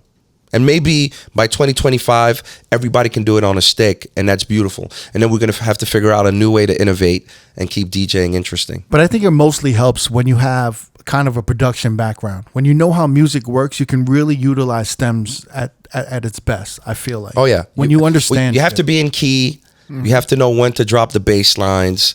You have to know how to echo out the vocals. You have to know your tracks really well. You have to know what's a 4-bar intro, a 1-bar. You have to know when the beat comes in. Like, you know, it's a lot of fun for me because I do feel like I'm using my brain almost like when I first started using Serato. Did you use stems while you were opening for Drake? Yeah, because I do a blend. I have like a set that goes from like, you know, Uzi, I Just Want to Rock, into a Jersey Club version of Dreams and Nightmares, ironically. You know, that one really goes off. And then Which I take version that. is it? Is it low budgets? I don't know. I couldn't find it anywhere. I actually ripped it off YouTube. Like, I'm dead ass. I'm not even too proud to admit. Like, I needed it and I ripped it off YouTube, and it just kind of does its thing. And then I used that to go either into like you know, No Bystanders or like or like Grove Street Party. And a lot of that stuff I was like stemming out to keep it going with the Jersey beat underneath, right? Until I dropped out of Jersey back into trap. Right. It's the beautiful thing of stems to do that. Yeah. What, And- so go ahead. No, because there's such like a symbiotic relationship between trap and Jersey. Like they're just made for each other. Yeah. You know, trap ran out of energy, and Jersey is slightly repetitive. You know, so they're just made for each other. Like It just takes the energy up another notch. take the 'cause energy of Jersey with like the sing along aspect of all these trap records that people know. They're just made for one. It's almost like trap EDM to a certain degree because Yeah. you're getting a build up, right? And then you're hitting the Jersey club, which is double time, Listen, you know? that Ice Spice Deli record Yeah. is so hard. You know what I've seen about the Ice Spice records? Like it's either hot or cold. Like it either works or it does not work at all. Like these shorties hate Ice Spice. They either fucking hate it, they don't fuck with it. Have you seen rooms with women who don't like Ice Yes. Spice? Yes. Mostly I would say shorties from down south. A lot of down south shorties do not. But you're fuck also with in it. New York though, so you see. Yeah, a I mean, lot. but Yeah, I- New York, like New we York, kinda LA DJ kind of all fuck over. I love it in New York, right? I haven't seen. Love it. I No, haven't like seen- I've DJ'd for crowds with like, you know, they like southern country girls, like, you know, wilding out to every rapper from Meg, Glorilla, Red Sexy, all of them just wilding out. Put on Ice Spice is like but this depends, bitch. It depends. Which they which make ones that you face. play. They're like this bitch. It depends which ones you play. Because right now, like Munch, the energy's out from Munch. But if you play like, wait, which one is Any of Princess Diana? Princess Diana. It's Keep It a Stack, right? Any of them. Bro. Nah, Princess Diana hits. See, you're in New York too long. Like Nah, Keep It a Stack. That shit is so. I like that song a lot. I like that song a lot. That shit is so hard. It's either hot. It's very hot and cold, man. It's very Let me hot tell and you, cold. we had Telfar, the designer, DJ at Everyday People last month under the K Bridge. Y'all get some purses, Some handbags, some goodie in there? bags. I'll put you on the mailing list. I got a girlfriend now. When he played Princess Diana, that shit went so fucking hard. I was like, this is a movie. You know. It's been real hit or miss for me. Either But the South- rock or I've been hearing that Barbie one a lot also. From the Barbie That Barbie soundtrack. one, Yeah, Barbie, we're gonna have to play it. We're gonna have to play it in the same capacity that we played a Pink Pantheress record with Ice. That's a really good record. That's a good That's a record. good- that's a really it's good the Barbie record is not a good record. Actually, that Panthers record is the only one that really works no matter what for me. That's a great record. That's not a hit or miss for me. That's like it could be hit or miss sometimes. That's for me. interesting. Anyway, I ride. I see more dudes for wilding Ice out. Spice. If anybody from Ice Spice's team is watching this, I'm Team Ice Spice. What's the name of her You're a stance? munch. I'm a munch. I'm a munch. I'm from the Bronx, so I got to support You're a munch all the too. Bronx artists. So I support Ice Spice. Hey, For them vote. hey, yo, what are you then? Say who you are. Huh? You support it. Who are you? Supporting Ice Spice, man. Yeah, but what Is that are a you? Spice What are you? cabinet? There's a Is that- name. are we the Spice cabinet? I want to hear never say I I'm. don't know. I want to hear never say I'm a munch. You're Go a ahead. munch. I would never say that. Never just say I'm a munch. I'm not gonna say that. No? That's where it I support stops, Ice guys. Spice from the Bronx because you're say it because I'm. because I'm from the Bronx. All right, so with all the positive talk, we're talking about stems, right? You still went off on Twitter saying that motherfuckers using stems for like their edits, though, like they're selling Bandcamp edits, Yeah, You don't- It's here's the thing with stems, right? and you went off on that. I kind of went off. Yeah, the thing with stems is that for what it does in the moment, Live. it's unreal. In real time. In real time, it's just a technological marvel, like Dead Up, right? And the acapellas are so clean, it's unreal. For real time. For real time, for fake time, the acapellas are really clean, right? What happens with the beat in real time is a lot of information. If you strip the acapella to create an instrumental, a lot of the information from the beat is lost, especially in the low end and even in the high end. And I think you might have said it sounds like A walkie-talkie. like a walkie-talkie. Yeah. That's how the instrumental ends up sounding. So if you're doing it to kind of come up with ideas, it's brilliant. If you're doing it to do a live blend in real time at the party, it's brilliant. If you're going to print it, right? Especially if you're going to print it through the Serato record feature, which already has a crazy compressor on it. Yeah. It's a dope compressor, but it has more compression on it. Then by the time you send that out to the world, you export it as an MP3 or as a wave, it just sounds terrible. Yeah. It sounds terrible. And if you want to kind of like, if you want to bring your idea to life, then take it one step further. Well, right? like if you're saying, so if you want to take, let's say this live blend that you're doing with Serato stems, and you want to make an edit and you want to sell it, or if you want to share it and make an MP3 or WAV file and send it out, they shouldn't be using Serato stems at all. It just doesn't sound good enough. Like once you put that track in your library, but people are doing it and they're selling it. People are doing it, but at the same time, people are ripping YouTubes, right? Right. Like I ripped a YouTube. I said it earlier, but it was an emergency. I couldn't find the track anywhere else. You know, but like YouTubes don't sound good. You know what I'm saying? That's just a fact. And a lot of those exports of Serato stems, once it's exported through Serato, it's almost like a YouTube, a little bit better than the YouTube, right? Like there's a blend that I fucking love. I fucking love this blend. It's Matthias from DC.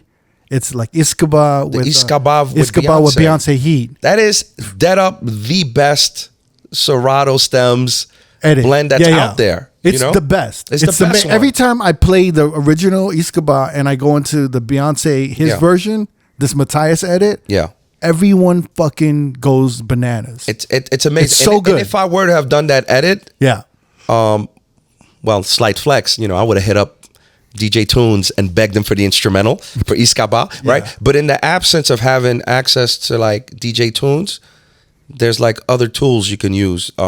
Stemverter, right? Stemverter is really good. Create the instrument off of Stemverter or the acapella. Although the acapellas from stems are great. You can use them for an edit.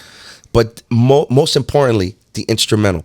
It's the beat that's the problem. It's the beat when it's lacking the ass. You feel me? Or like shit, boy. There's You've been hanging out with Drizzy too much. Isotope makes a RX audio editor, which is probably like the first software that was used to kind of like segment all the different like sounds and shit. Just take it a step further. If you're gonna print it, if you're gonna put it on Bandcamp, if you're gonna put it on SoundCloud, you came up with the idea in stems, and you know stems is easy. You got your cue points right there. Everything's locked in. You can put it in sync, which I use. But if you're gonna print it, take it a step further.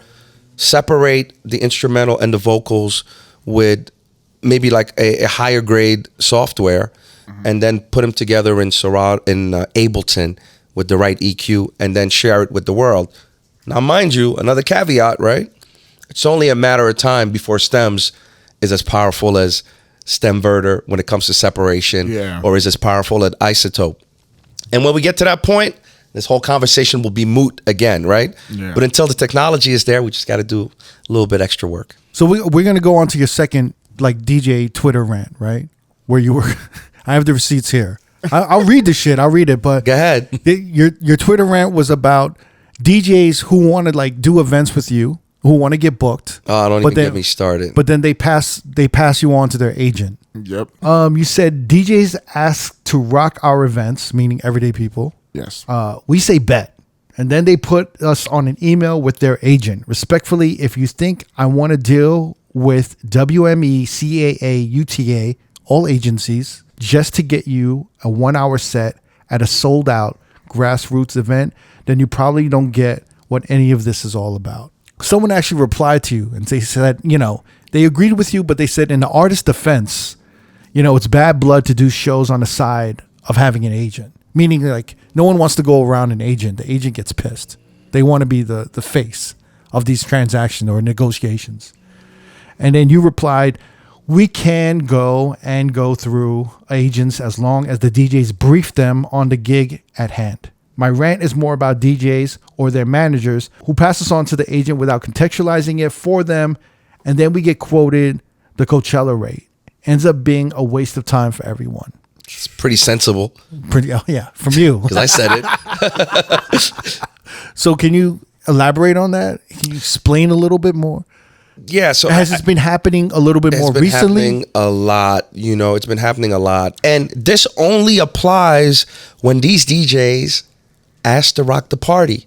They have to ask to rock the party. You're not soliciting. I'm not soliciting. Yeah. And they'll be like, or they're at the party every week. And I see them there, and I can tell when the DJ has the big eyes, like, I want to be up there, and I want to kill it too.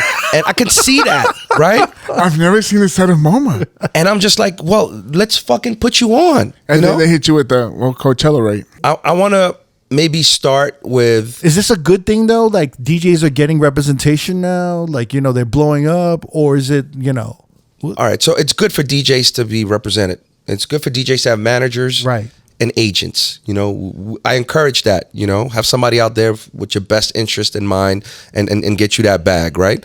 Because I do that. If I can pass something off to my agent, because sometimes I'm busy, you know what I mean? And it's like, but I usually tell them what's the deal. I'll tell them like, look, I want to do this gig. Like, it's kind of like a homie, like it's the homie's party. So like money isn't really an issue. So just like, just finalize it. Let's fit it in the calendar somehow. Right. But there's other places where like recently motherfuckers have been hitting me up and they'll say like, hey, can you do this date for my party? And I'll usually look at it and I'll be like, yo, no doubt, I got you. And I don't even bring up a rate. I don't even like ask what's the rate or like, what are you charging? And some of it is out of town. Sometimes I'm in town. Sometimes I got to fly. But I'd never ever say, if I'm going to do a homie's party and they're reaching out to me and it's like, I know there's only a handful of DJs they ask. I'm actually honored to do the party. So I wouldn't even tell them like about a rate. Cause at this point it's like, yo, we homies. This goes beyond money. Mm-hmm. This is even the look. I appreciate the look. The fact that you even reaching out to me, I appreciate this look. And it's like, I'm not going to embarrass you. I'm going to do the best that I can for your party. So at this point, I'm just like, yo, just tell me where it is and I'll make it happen. I don't even bring up a rate. And then usually they hit me up afterwards and they'll be like, yo, this is what I could send. I'll be like, yo, no doubt. Sometimes I'll be like, yo, I don't even want nothing. Like I don't want that money. But that's the best case scenario, right? You're somebody who has an understanding of DJ culture. You have somebody who has an understanding of what it takes to build up grassroots events to the point where they get really popular and successful. Mm-hmm. And a lot of it is basically the support of the community, right? Mm-hmm. But no matter how successful a grassroots event is, it's still never going to pay the same as a corporate event or a festival, right? But you kind of understand that nuance because you've been in the game for so long, right? But now what you have is DJs who are blowing up or getting successful through non-traditional routes, not the nightlife, not clubbing, not grassroots events, through either a viral moment on social media, a viral blend on TikTok, a viral set on Boiler Room, or production, some really talented producers. And these could all be really good DJs, right? But because they haven't really elevated through kind of like that school of hard knocks, when they get hit up with a gig, there's no distinction for them. If Coachella hits them up, talk to my agent. If Everyday People hits you up, talk to my agent. Those two are not one and the same. Coachella is Coachella, right? A corporate event is a corporate event. If Everyday People or the Do-Over or whatever other event hits you up, it's because we kind of assume you're part of this DJ community, right? And if you're part of this DJ community, there's a different type of etiquette. One, you don't just blindly send us to the manager and the agent. Mm-hmm. You have to be there for the intro, whether it's via text or via email, right? That's one. Two, if you actually want to do the party and you understand we don't have these corporate budgets, you have to tell your manager or your agent, be like, by the way, this is my friend or this is my community. Those are my peoples. I really want to do it because I'm going to be in LA or I'm going to be in New York. Just make it happen, please, right? And so this is a message for the newer DJs. That's not even coming newer, up right now. Not even newer. It's anybody who is basically using a one-size-fits-all approach to agents, right? Because some DJs get agents later on in their career, some get them earlier on. But the ones that get it later on should know better. They should know better. Yeah, 100%. Typically, they do. Well, but and part of it is kind of like laziness because it's more emails, more text messages, and they pass you on to a manager who isn't briefed, and then the manager passes you on to an agent who definitely isn't briefed, and then you come back with a crazy rate and a crazy rider, tech and hospitality, and you're like, this was a waste of my time. Yeah, at that point, you just got to tell your agent or your booking agent, like, yo, Do the I'm work, off that, man. I'm off that whole Sunday. Dude, so honestly, for me, I always remember Questlove. He was hanging out at a couple of the parties downtown, and then I had a gig at the Guggenheim, and I was like, oh, this would be a great gig if I could get Questlove to guest with me, right? So I hit him up. I was like, yo, Quest, I got a Guggenheim. Fucking Would you? Flats. Go ahead. I was like, we'd be honored. I know he's like a real name dropper today, huh? Yo, you dropped something over there. I ain't mad at that. You know, like- he just came from LA, so I'm not mad. I understand. I was like, you know what? Fuck you guys. I'm gonna keep going regardless.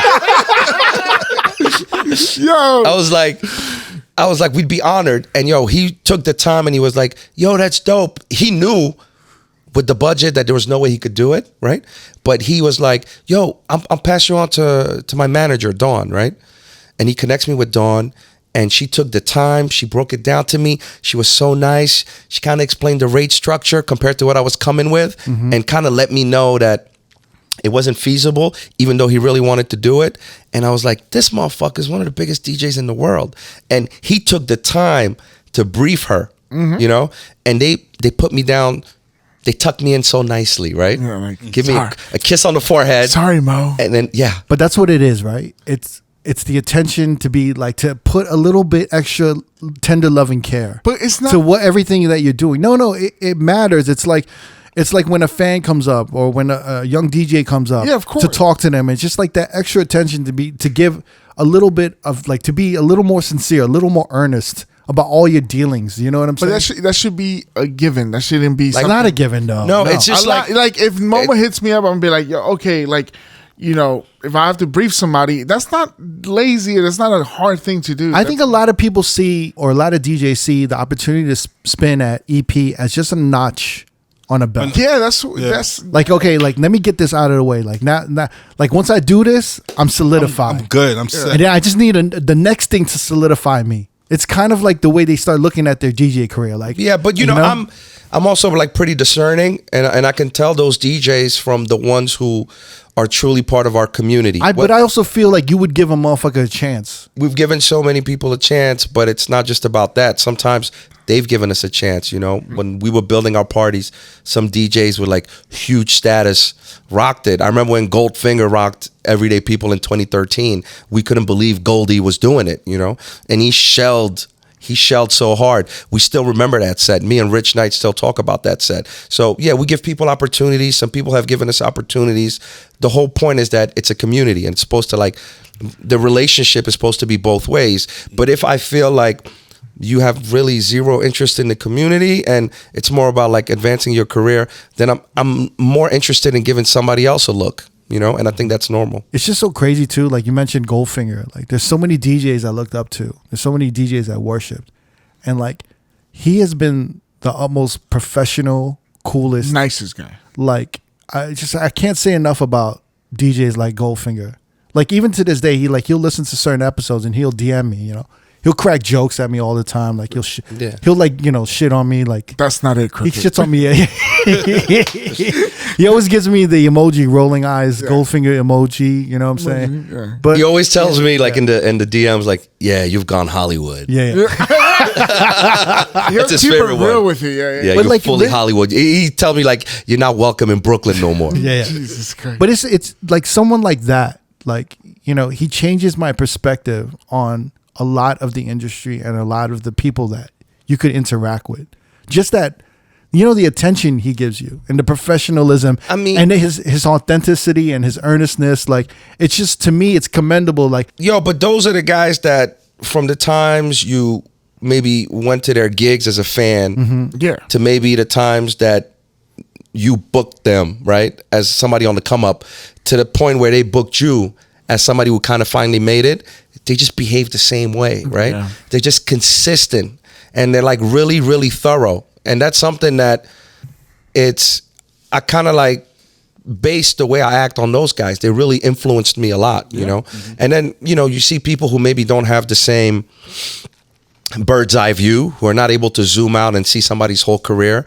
And yeah, they get an edit or two that pop off, and they may possibly go Hollywood, and that's the kind of treatment you get. It happens. It happens a lot. Especially, it happens at a younger age, but it also happens to people in their 30s. I peeped it too, you know? It rarely happens to the dudes in their 40s unless they're like maladjusted, you know? I've noticed a lot of weird shit with motherfuckers in their 40s, though. Like, I've just been like... Maybe it's like a midlife crisis and it's all being like mixed in. I've just witnessed a lot of motherfuckers acting real like crazy in their 40s, man. Like, and I've had to just cut motherfuckers off. Just like, take a step it's back. just been nuts. So moving forward, if a DJ does want to do EP, they have to go about the right way of doing it. Yeah. Ideally, what would you like? No, I think maybe I'm gonna probably try to dedicate less time to make such a concerted effort to try to put so many people on. Really? Yeah, I'm gonna like reduce the rotation, because also at some point I'm gonna start to like DJ everyday people less. I can't keep traveling to like 30, 40 cities in the span of like a couple months. It's just too much, right? So I will no longer really be booking guest DJs to kind of bookend my sets. I'm going to be looking at people who can carry 3 to 4 hours. And once you get to that, it's only a handful, you know. There's maybe like 10 to 12 DJs that I can think of that can do that. And just for my own personal health and wellness, I'm going to be leaning more into that. We'll still be able to look back to 10 years of having booked, 600 DJs or something, you know, and we can look back on that fondly and look back on it with pride. But this constant like merry-go-round of, booking 200, 250 DJs a year, it's too much. Who are you going to pass the baton to, do you think? DJ Kirk. For kind of like to hold down like the bulk of the set, to kind of make sure that the everyday people experience is being held together. Yeah. It's probably nobody better than Rich Knight, simply because he's my co-resident DJ, and he's been with me at Everyday People since the very beginning, since 2013, more or less. And there's many instances where if I'm not there and he's holding down 4 hours, there's no issues. I don't get any complaints. People don't notice that I'm not there because I'm not vocal on the mic. I have Gito. So with Gito hosting and being on the mic, as long as the musical experience is kind of the same and we're hitting all the spots, that Beyonce moment, the Afrobeat moment, the little Amapiano, the trap, the dancers get involved, people are fine with it, you know? Rich Knight has been with you for so long. He's one of like the coolest, like even-headed, nicest motherfuckers that No ego. No ego. No ego. It's unreal. He puts the party first. Every time I've seen him, whether it's he has to do tech work, audio work, engineering, he's there. He's just helping the party. Yeah. There's all this behind the scenes stuff that he's helping with. And he's like, he's open, he's closed, he's played every position. He's like been a part of every catastrophe or like good moment. He's seen it all. He's seen it all. So he's the perfect person to kind of pass the baton to, I think. Shout to Rich Knight. He's an incredible DJ. And I feel like it's his time, yo. Like, he'll be taking the reins. That'll be great. Yeah. But, he's like pretty accomplished dude. Yeah. Has had a day job. Just completed an MBA at USC. So you were at his graduation. Yeah, I was at his graduation. He could not DJ if he wanted to and just go like fully work corporate, but he's got his toes dipped in both worlds, kind of like I had for so many years until I picked the street. You know what I mean? That makes a lot of sense. Yeah, I picked the street. Yeah. I don't want to keep you too long. Wait, are you headed to LA or New York? But you just came from LA. I just came from LA. You did that. Oh, you did the Arsenal. That's right. Arsenal. You're such a big Arsenal fan. Yeah, I mean, this to me is the moment that really had me gassed. You know what, man? I'm gonna end this fucking podcast. This moment, not the Drake moment, the Janelle Monae moment. I mean, listen, the Drake moment, the Beyonce moment, Oh my the God. Janelle Monae. I don't consider it a moment because we've had Oh, we a long consider that a relationship moment. for 10 years. Yo, and Goldie's right. You getting Hollywood, But man. You the getting real Arsenal- Hollywood. No, the Arsenal thing, I was straight up a fanboy because I'm just a fan of the club. I wake up at like 6 a.m. to catch the Premier League on a Saturday morning, or like 2 in the afternoon on a Wednesday. I'm watching Champions League. How many Arsenal jerseys do you have? I don't know, Bro, he's bro. wearing the pants right now. Like yeah, 50? No, listen. He's maybe got, like every color. Maybe like 20 jerseys. I've been supporting the team since '96, and maybe I have like 20 jerseys. I have endless amount of like track suits. I got like the warm ups. It's kind of like what I wore exclusively for like 6 or 7 years. You know. So wait, they hit you up. How did this happen? So Arsenal has a really big U.S. tour this summer. So a lot of the Premier League teams do preseason in the U.S. because it's such a huge market for them. They used to go to Asia. They used to go to like Japan, Korea, etc. But now that soccer is really booming in the States, and just the spending power of people in this country, they're focusing all their attention on the U.S. in the summer. So Arsenal is here, Manchester United is here, I think Juventus, AC Milan, a lot of the big European teams are doing these preseason tours in the States. And Arsenal, they kind of have the illest kits. I'm not being biased, Adidas really be like killing it with the kits, and they have a really good marketing social media team. And they worked with an agency that one of my friend works at. Shout out Ruda from Brazil. That's my ace. And they were like, we want to come up with a concept, kind of unifying Arsenal with music culture of the diaspora. How do we connect the music of London to New York, to Africa, to Brazil, to the Caribbean, right? And he kind of came up with this concept where I would be central to it, as well as some other DJs. And they basically called it Islington FM. Islington is a neighborhood, a borough in North London where Arsenal is based. And the concept is like, it's a pirate radio. It's a fictional pirate radio, Islington FM. And we're the DJs of that pirate radio. And they did pop-ups in the U.S., around where the team was traveling for the games. So I was involved with the pop-up in LA, which just happened. Arsenal beat Barcelona 5-3. Come on, you Gunners. Amazing game at SoFi Stadium. I had never been to SoFi Stadium. Massive. I think it's where the LA Rams play. Yes. It is one amazing structure. I mean, it blew my mind. And the fact that Arsenal won, that we were there, we had a good time. But beyond that, they hit me up. I got to really consult. I got them the venue for the pop-up, which is the Beehive, where we do Everyday People LA. They were really happy with like the community centered values of the Beehive. It's in South Central LA. It does a lot of stuff for the community. We got some dope ass DJs like Pangea Sounds. Yeah, they're killing it. Shout right out now. Yeah. Joaquin, Supernova, Falcons, Joe. They're really fucking dope. There was actually some motherfuckers here in Vegas that want to bring them to Vegas. Yeah. They got that thing, man. They got that sound. They're just they're left of center, but not so far left. Like you can really relate to it and get into it. And they're all like extremely talented DJs and producers. We had Blondie Beach from LA. We had Siobhan Bell, who's actually based in LA, but she's from London. So we kind of tied it to London. We had Ants Live as a live performer. He's an MC from North London, huge Arsenal fan. And then they kind of had me, kind of curating the whole thing, anchoring the whole lineup. And bro, I was at this event. I was chopping it up with the general manager of Arsenal, Edu. And just off the record, talking about some of the transfers. It's like, to me, it's the equivalent of like when I supported the Knicks super diehard during like the Pat Riley era. And, it's like me kicking it with Pat Riley and being like, so, yo, are we really going to get Larry Johnson this summer? Like, yo, are we really doing these trades? Like, are we going to renew Pat Ewing's contract? That's the level of convo that I was having off the record with the general manager. I met a lot of the people from the Arsenal, I guess, blogosphere or podcast sphere. And they were like, yo, it's a pleasure to meet you. I was like, what the fuck? Like, I listen to these guys like twice a week. I mean, like I said, I'm super grateful for all these moments that I've had in the past year. But the Arsenal shit had me gassed like that up. You get like a custom jersey and all that. I got a custom jersey. Wow, that's with dope. Moma and on the back, Yeah, man. Yeah. Damn, man. Well, and to be honest, I met a lot of the marketing team when I was in London before coming to LA.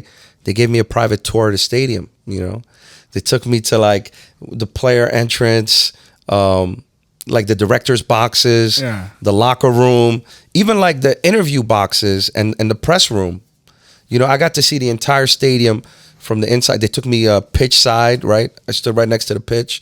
It was a major flex, like even for me, you know, that up. Do you think football is gonna like ever make it in the U.S.? Because I noticed like Messi signed with like the Miami team. Dude, right? that shit was crazy. Yeah, and, like, I think it's inevitable. It's inevitable. Like, look at where it is now compared to where it was 20 years ago. It's not an overnight thing, but in 20 years, it could be, it's going to be bigger than baseball, right? Because right now, baseball was struggling so hard, they had to change the rules earlier this year, and now people are into it. People are Wait, already... what did they change? Like they put a pitch clock. There's a pitch clock, so you have to be on the box as a batter within 7 seconds from the last pitch. Oh, they just rushing motherfuckers. Yeah. And it's more exciting. People are into it more, you know? Yeah. Basketball also has a problem, you know. Regular season NBA is virtually impossible to watch. It's just like a walk in the park. Everybody loves the playoffs, but there's like these 82 games played at like low intensity. The only sport that, in my opinion, is bulletproof in this country is football. Yeah. Football is a American show. football. American football. Football is a show. American every game matters. Every down matters, right? And it's only like 18. How long is the regular Yeah, I season? think it's like 17. 17 games and then like 4 or 5 games in the playoffs. And that is pretty much the intensity of the Premier League, right? There's 38 games for the whole league. There's no playoffs, but every game is life or death. Anybody from top to bottom can beat one another. On top of that, you got the Champions League where like all the best teams. Anyway, all this to say that when the Arsenal team met me, they were like, this guy, he's the link, you know? And they felt like I was the link between connecting the culture in Europe with what's happening in the States. And I was like, that's incredible, because that's not even something I would have dreamed of. You know, you can kind of think, I want to DJ for Beyonce. I want to be on stage with Drake. Sports thing. But the sports thing, as a fan, like the way sports fans support a team is way wilder, way crazier than we support any artist, right?